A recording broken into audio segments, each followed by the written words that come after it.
number 2.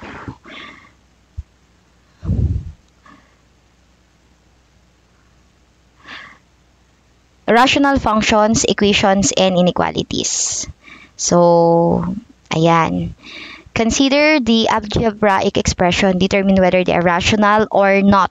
State the reason. Number 1. 3x squared minus 5x plus 2 over x plus 1. This is a rational expression because it's a ratio of two polynomials.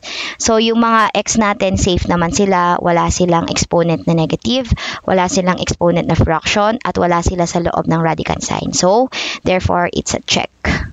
Number 2, 2 over x minus 5. Rational expression because 1 and x minus 5 are polynomials. Kahit 2 lang yan or constant lang yan, it is still considered a polynomial. So, check. Number 2, obviously, may nakikita kayong radicand symbol. So, therefore, it's not a rational expression since the numerator is not a polynomial. Yung radicand symbol kasi dito, nasa loob yung x. Pero kung number lang yung nasa loob, pwede siya. Kaso kapag variable, any variable, hindi na pwede. Ito naman x plus 5. Rational expression siya because the numerator x plus 5 and denominator of 1. Kahit wala kayong nakikita dito, may denominator siya na 1. Therefore, this is a expression. Okay? Rational expression.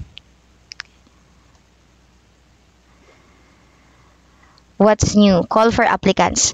For contract of service workers, ayan, for the purpose of 2020 Census of Population and Housing, Philippine Statistics Authority is hiring enumerators, yung mga tagalista. Requirements, any male or female, age at least 18 years old and at most 45 years old, educational attainment at least senior high school graduate, salary is 700 pesos per day, physically fit for field work, interested applicants must submit two personal, the letter of application and PDS. So what is the advertisement all about? The advertisement is all about the call for applicants for contract of service. What job is offered by PSA? So kailangan niya ng enumerators for number 2. Who can apply for the position? Ito, lahat ng mga to. Yan, cheng. Lahat yan, pwedeng mag-apply. How will you translate the required age mathematically? Paano ba yun? At least 18 years. So, age is at least, di ba? Ibig sabihin, greater than or equal to 18. But not, and at most 45 years old. At most 45. Saan tayo? Ayan. At most is ibig sabihin, less than or equal to 45. Ganyan siya. Or pwede din naman yung baliktad. Pwede din naman ganito. Is greater than or equal to 18 but less than or equal to 45. Naging square. Ay, naging triangle. Yan. Less than or equal to 45. I think mas okay to. Yan. Ganyan natin siya i-represent. Okay? Age is greater than or equal to 18 but less than or equal to 45. Ayan siya. Represent the salary that will be received as a function of number of days. So, salary as a function of N is 700 kasi. Tapos kung ilan yung araw na pinasok mo, magiging ganyan. 700N. Okay? Wala nang parenthesis. Pampagulo lang yung parenthesis. Kahit ano na lang siya. N. Yan. What are the mathematical symbols that use in answering questions 4 and 5? Mathematical symbol. Ano bang nakikita nyo dyan sa 4 and 5? Meron tayong less than, equal to, greater than, equal to, tsaka equal. Do you think age requirement for the job is fair enough or is it there is a bias? Why do you say so? So, personal nyo yan. Kung yung 18 years old ba ay bias, so mas okay ba na mas bata? So, I think for me, mas okay lang yung age kasi they are matured enough to do the job. Tas 45 years old kasi you would go, kapag maging enumerator ka, you would go from house to house. So, dapat medyo physically fit ka talaga. So, this is it depends upon you. Number 7. Why do you think having a census is important? Depends upon you. Syempre, para malaman natin yung actual population taon-taon, di ba, sa Pilipinas. Okay, that's just the practical application of rational function in real life.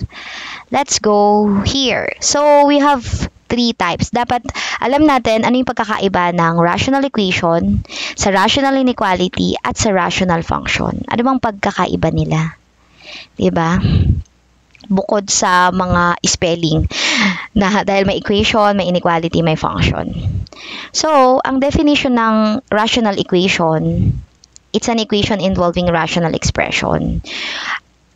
Ako, dapat may makita kayong equal sign, tapos yung other side dapat, kung this one is the rational expression, di ba yung x plus 4 over x minus 1 is expression, dapat yung other side niya ay constant para maging equation siya kasi meron na siyang equivalent.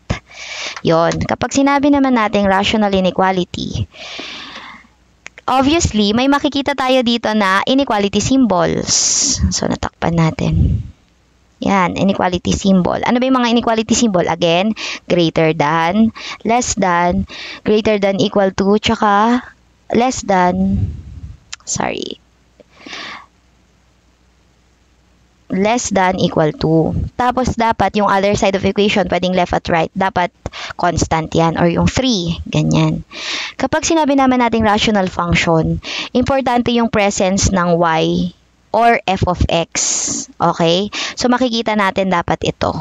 Tapos, syempre, may equality dapat dyan. And then, dapat make sure na polynomial tong dalawang to. Or rational polynomial. Yan dapat. Wala dapat exponent yung x na negative. Wala din dapat exponent na 1/2. Wala din nasa loob ng radicand sign. Ayan lang naman yung pagkakaiba ng tatlo. Ito, equation, naka-equate siya sa constant. Ito, inequality symbol, naka-equate sa constant. Ito, may presence ng f of x or y. Tapos, naka-equate siya. Ito ay rational function. Okay, additional examples. Determine if this is a rational equation, rational function, or rational inequality, or none of these.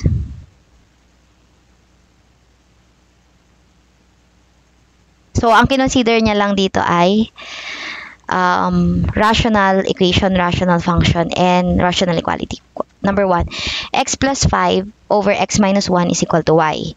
So, may presence na tayo ng y. Therefore, rational function na siya. Diba? Ito naman number 2, square root of 2 over x plus 1 square root less than or equal to 3. None of these because hindi daw siya rational expression because of the presence of these. Number 2, independent practice na. Sige, let's do it together ha. Kahit independent practice to. Alright, okay, let's practice this. I'll just give you a different activity for this. Determine whether the given is a rational function or rational equation. Rational inequality then or none of these. Number 1. Ang gagawin na lang natin dito para mabilis, this will be RF. Ito naman ay RE. Ito naman ay RI. Okay? Number 1, 1 plus x over x minus 2 is equal to 4. Naka-equate siya, tapos constant yung nasa other side. Therefore, this is rational equation. I think you're very good to do this. Sige, gawin lang natin tong practice 1.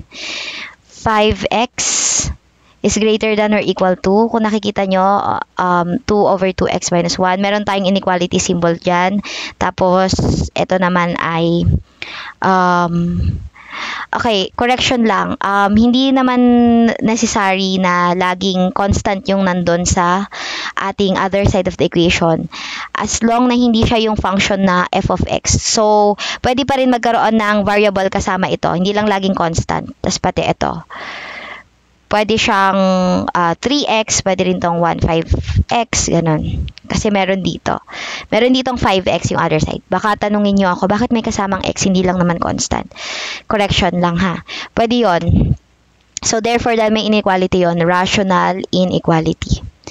Ito naman, so meron na tayong f of x doon. Therefore, this is rational function. Ito naman, hint, y is represented by f of x. So, yung 3, pwede din kasi natin siyang ilipat. Basta meron siyang y doon, rational function.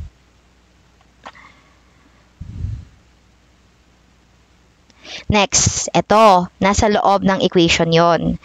Therefore, meron tayong radicand, none of these. None. Alright.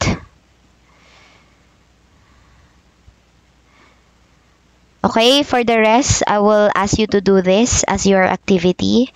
So, thank you for listening. I hope nalinawan kayo ng pagkakaiba ng rational equation, rational inequality, and rational function. So again, rational equation, naka-equate siya sa constant or may kasamang variable pwede. Kapag rational equality naman, may inequality symbols at may constant tsaka variable dito or any other terms. Rational function naman, meron siyang presence ng f of x.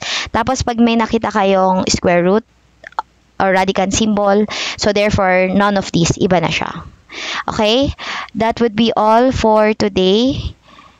So thank you guys for listening. That's the module 5 of rational functions, equation, and inequalities. Thank you and keep safe.